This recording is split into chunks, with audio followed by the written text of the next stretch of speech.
This episode is dedicated to Joanna, my hilarious care group leader. Welcome to Joy and Olives. This is Jazz. Have you ever had a dream at night that made you cry? I talk about that in this episode. And to be very honest, I didn't think that talking about it 6 years later would actually make me cry again. Also, what's really interesting about this dream is that it's related to my dream career. And it's going to take me 2 episodes to unpack how that eventually led me to moving to Singapore. But I hope you stay with me for the ride. And without further ado, here's the very first video episode. The first time I came to Singapore, I was in my mother's womb. She took a trip while she was, I think, 5 or 6 months pregnant, and she had a lot of fun. And maybe that's why before I was even born, from the earliest moments of my existence, I have always associated Singapore with being a really happy place. And that leads into the first part of this podcast, because I'm half Singaporean and I'm half Polish, but I grew up and was raised in the United States. And my mom wanted me to be educated here, actually. And so we did move back to Singapore a couple of times when I was younger, but it always did not work out. And that's a whole other story. But we ended up moving back to the United States, and I'm so happy that I was raised there. I really enjoyed the schools that I grew up in. In fact, I'm still so close to so many of the friends that I made growing up in LA. And yeah, LA will always have a special place in my heart. But with that being said, I think I adopted my mom's love and passion for her home country from a very young age. I loved Singapore, and every time it was Christmas break, I would tell my mom I wanted to be in Singapore. So we came back here every single year for over 20 years in a row. And I told my mom that one day I would want to come to school here. So I remember visiting a college out here, and I thought about applying to do my bachelor's degree here, but I ended up not doing that. The reason why I did not apply to a school here was, for one thing, I went to visit a college out here and I really liked it, but I actually did have the minimum SAT score that they required. Like the cutoff, I literally made the cutoff score, which is a miracle. But I also had 2 schools out in LA that I really, really liked. And my mom, her best friend her best friend graduated from a school out in LA, and my mom never had the opportunity to go to college. And she really didn't know too much about schools in LA, but she knew that school, and she always associated that school with her best friend. And so growing up, I would hear my mom talk about this school from time to time, and I could tell that she really hoped that one day I would go to that school. And I did end up touring that school when I was 17, and I also fell in love with the campus. And I even posted on Instagram, and I said I would be accepted at this school. And I think I ended up deleting that post. I don't know. Okay, I have to check. Yeah, I'm pretty sure I deleted it about a year later because I was not accepted. And actually, I wasn't very sad about it because I had been accepted at another university that I really liked. And my best friend at the time was also going to that university. So I was like, okay, this is a win-win situation. But my mom was so sad. And I had to tell my mom, I was like, my mom, sometimes things don't work out for a reason. It was so hilarious. I was the one comforting my mom about not getting into that school. And my mom agreed. She's like, you know what, you're right. I think that, sometimes things don't work out and things don't work out. Okay. So now another part of the story is that I decided to study communication in my bachelor's degree for 2 reasons. Number one, I knew that I really loved to talk and I really loved to connect with people, hence this podcast. Number 2, I felt like I didn't really know for sure what career path I wanted, but communication is a broad enough degree that would allow me to do several different things. And one of the career paths that I had in mind was to be a communications advisor for the US government. And my big, big dream was to become a diplomat and to represent my country in different parts of the world. Okay, I know that sounds like so patriotic and everything, but I will be super honest that I got this idea because in my senior year of high school, we had this career project where we needed to do research on a career of our choice. And I did think to myself, I said, okay, what's one avenue that will allow me to work in Singapore and make a decent living? Because Singapore is one of the most expensive cities in the world to live in. And I don't even know how I came across information about becoming a diplomat, but I saw that my grandma lived relatively close to the U.S. Embassy, and I started to Google careers with the U.S. Embassy, and I thought, oh my gosh, this would be the most perfect scenario if I could get a job with the U.S. Embassy in Singapore. And if you get a pretty high posting within the U.S. Embassy, like they pay for your housing, and they, would allow you to come with a family member. And I was like, this is perfect. I can bring my mom with me. Yeah, I thought this would be the perfect career. And I did so much research, and I even picked I even picked the house in Singapore. I literally got even the address down of where I wanted to stay in Singapore if I were to get the job with the US Embassy. So, okay, I go to college, and I kind of have this career idea tucked in the back of my mind, but I also forget about it. And throughout the next 4 years, I delve into internships with across a number of different sectors. And in my senior year, I decide that actually I want to become a teacher because I really want to impact young people. And I'm about to sign a contract to teach for 2 years. And at the time I was writing a thesis, and my thesis advisor, for some reason, invites me to his office for a chat. And somehow we start talking about my post-graduation plans, and I tell him that I'm going to be a teacher, and kind of looks at me and says, "Are you sure? Because I really think you should reconsider." And I'm like, what? Why? Most people that I told my plans to were super happy for me, because not only would I have a guaranteed job, but it would also pay most of, it would help to pay off. With this teaching position, they were also going to sponsor me to do a master's degree at a really nice private university in LA. So it was a win-win situation. Although I did feel a little bit hesitant about being a full-time teacher and a part-time student. I did kind of feel like maybe that would be too overwhelming, but still I didn't really have other options. So my thesis advisor tells me that he wants me to reconsider because he felt like I was better suited working at the university level. And he asked me if I would consider a job opening within my department, because he knew that the department at the time was planning on hiring new grads. So I talked about it. I talked it over with my parents. I prayed about it. And actually my parents felt the same way as my thesis advisor. And they did feel that I should consider the university route instead. So I said, okay, I won't sign the contract. So I didn't sign the teaching contract. I had no more post-graduation plans. And then something happens. I found out a few months later that the university was going through major budget cuts. And so the department was no longer hiring. And I actually was not upset about it at all, because I knew that my thesis advisor was just he had the best of intentions. He had no idea this would happen. But again, there was minor anxiety about there was a minor anxiety about what would happen.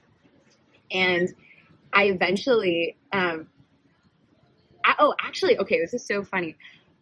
My senior year in college, I actually was enrolled in a double thesis program because I was in 2 majors. I double majored. So crazy.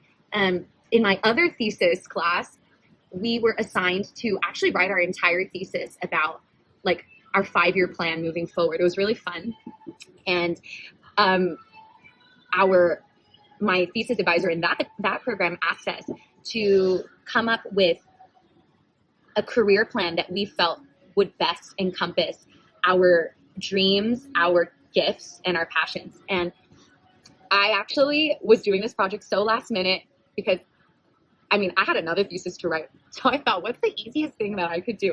And I remembered this career project that I did 4 years ago as a senior in high school. And I thought, oh my gosh, let me just take what I've written 4 years ago, repackage it, and turn it in as my thesis. And now these are the things that I did to save time, be a more efficient student. And it was so funny, as I was rereading what I had written 4 years ago, 4 years prior as an 18-year-old, I thought, wow, why did I forget about this career option? This is still something I really want to do. And I still really wanted to move to Singapore. And I thought, you know what if I pursued this again? So I decided to do a lot more research. And one day I was sitting in my car in the university parking lot, and suddenly I recalled, my dream. Actually, well, it was initially my mom's dream of me going to this one school in LA. And I don't know, I just decided, well, why don't I just look up graduate level programs in this school? Because anyways, I have no plans after I graduate, and maybe I should consider doing a master's, even though I have absolutely no money for it. And when I was Googling master's programs, at this particular school, I wasn't really expecting to find too much. And somehow I come across they had one master's program, and they're actually, I think, the only school in the West Coast to offer a program training you to become a diplomat. And I just I thought, oh my goodness, this is amazing, because this is exactly what I want to do. And I can't believe the school actually has a specialized program along this same line. And I decide that I'm going to apply for it, even though I had only about a month to complete the entire application. In fact, they actually had just extended the deadline. So yeah, I had just about a month or less to finish everything.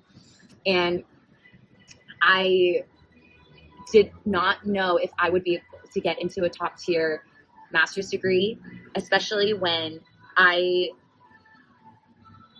didn't even study for the graduate record, I think it's called the graduate record examination. It's called the GRE, which most students applying for master's degrees have to take this exam. And I had no time to study for this thing.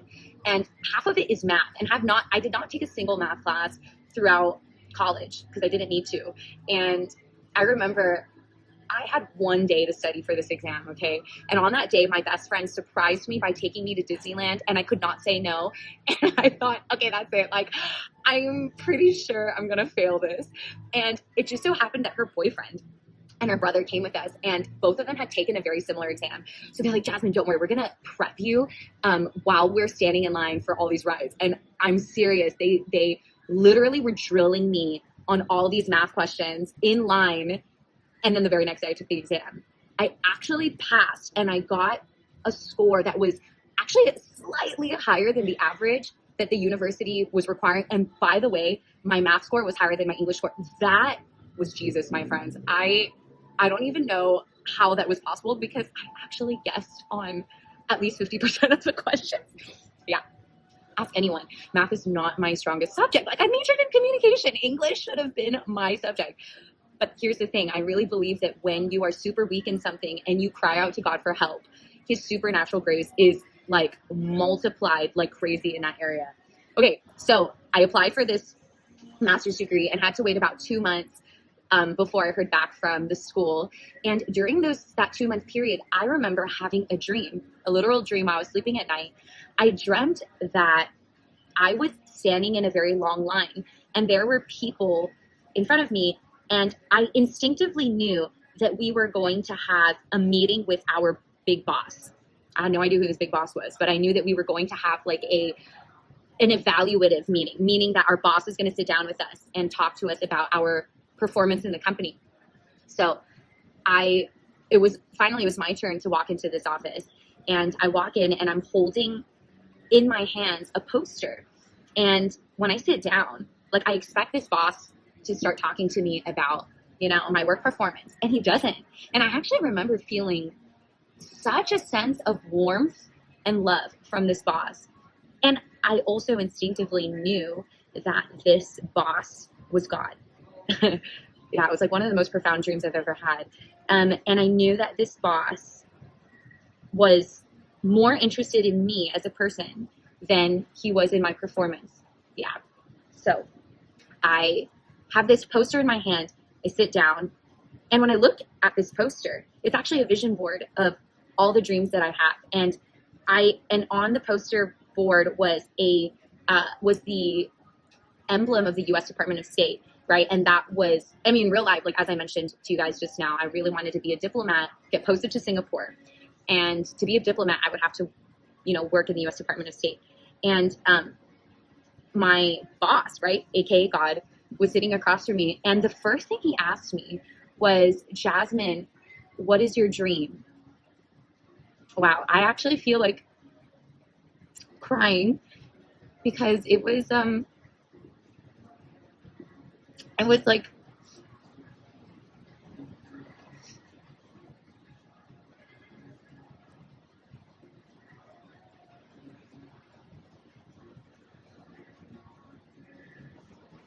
yeah, it was one of the sweetest, it was one of the sweetest things God ever asked. Yeah, like he cared about what I dreamt about. Even though I looked at my poster and I just felt like a lot of these dreams were very silly and crazy and just impractical. And yeah, I showed God the poster and I said my dream is to work for the U.S. Department of State. And he smiles. He doesn't even say anything. And he just says, you know what? Oh, I think he says, he asked me a question. He asked me something along the lines of like, oh, okay, sorry. After I said that, I started crying in my dream. And I know that I cried in my dream because when I woke up, I was crying. Like I had tears in my eyes. And he didn't want me to feel awkward. So in my dream, he says, you know what makes me cry? And I said, what? And he's like, Disney movies. I was like, what? Why would Disney movies make God cry? And then I woke up. It was very interesting.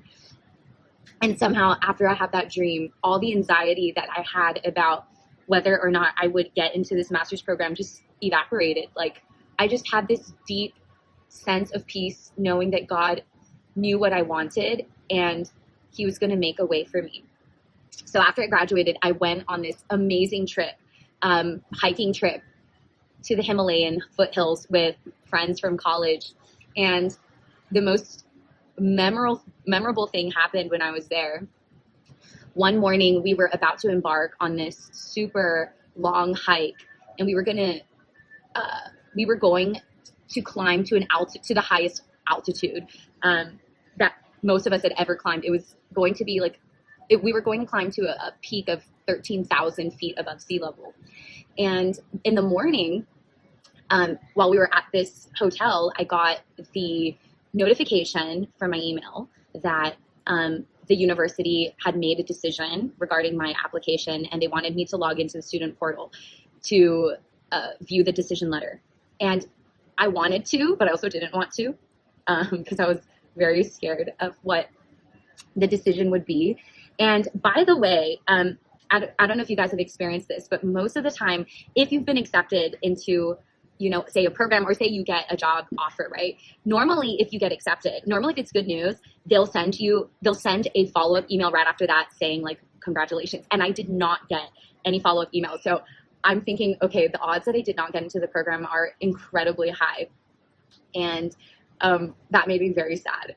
But I had no time to be sad because we had a very early morning start and I had to get packing and get going. So it was about an 8-hour hike that day. And as we were hiking, I keep thinking to myself, what's the decision going to be? What's the decision going to be? And we finally summit and it's sunset Well, I do not know why I am getting so emotional, but this was crazy. So we've just summited, and I'm about to we just unpack our stuff. We were setting up our camp, and the sunset was gorgeous, you guys. There were snow-capped mountains next to us, and the sun was setting, and I've never seen a sunset from this altitude before. And I take out my phone to take a photo of the sunset. And by the way, guys, like I mentioned, we're in the middle of the Himalayan slopes. There's absolutely no signal where we're at. And so I don't know why I did this, but instead of opening up the camera app, I opened up my email app. I guess I had been thinking so much about the decision that I just without even consciously doing it, I opened up the email app. And at the very top of my emails, I see that I've received a second email from the school. Actually, I already got it that morning, but for some reason it didn't load while I was at the hotel. But it ended up loading while I'm 13,000 feet up, in the mountains. And the email said, "Congratulations, you've been accepted into the Master of Public Diplomacy program." And I freak out. And all my friends were there. I tell them the good news. And you want to talk about a mountain high experience. That was a mountain high experience. The sun is setting. I'm crying. Everyone is so happy for me. And yeah, that was one of the best moments of my life. And it was at that moment that I thought, all my dreams are coming true. And this episode and this story will continue in part 2 next month. But I'm going to share about how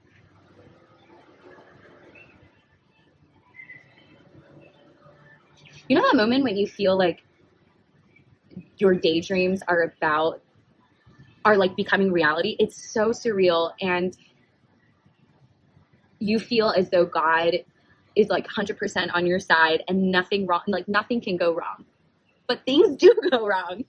And in the next episode, I'm going to be really honest about how I felt when things did not go the way I expected, and how the next 2 years were going to be some of the most difficult moments of my life. So we go from mountain high to valley low real quick.